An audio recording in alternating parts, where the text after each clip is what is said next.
شہریار نے آگے بڑھ کر اس کا سر کھڑکی کے مزید قریب کر کے کہا، نیچے دیکھو، اس وقت ہم بادلوں کے اوپر ہیں۔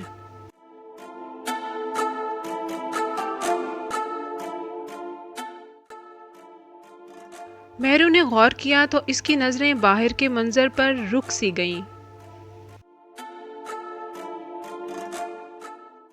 گہرے بادلوں کا منجمد سمندر پوری ہیبت کے ساتھ نیچے ڈٹا ہوا تھا، زمین اور دھوپ کے درمیان۔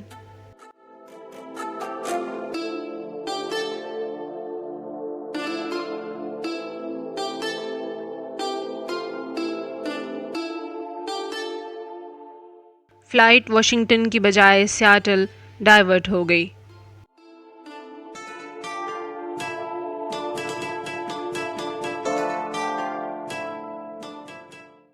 جو کہ ان کی اصلی منزل تھی۔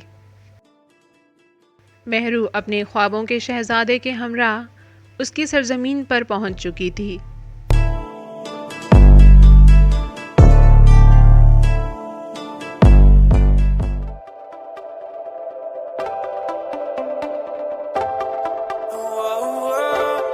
ایئرپورٹ کی عمارت میں مختلف مراحل سے گزرنے کے بعد وہ دونوں بڑے پرمسرت انداز میں عمارت کے خارجی راستے کی جانب چل پڑے۔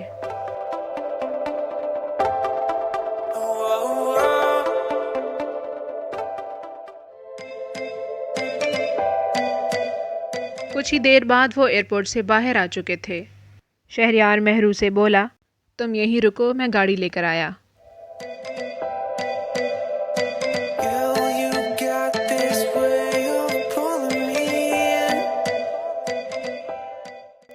لیکن مہرو تو اس منظر میں کھو سی گئی تھی۔ اس کے کانوں سے البتہ شہریار کے الفاظ ٹکرائے تھے، اس لیے وہ وہیں رک گئی۔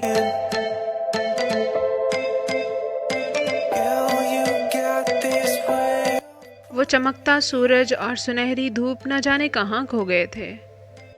وہ تقریباً سیاہ و سفید دنیا تھی، درمیانہ رنگ سلیٹی تھا، باقی تمام رنگ منظر میں اتنے مدھم تھے کہ گویا آخری سانسیں لے رہے ہوں۔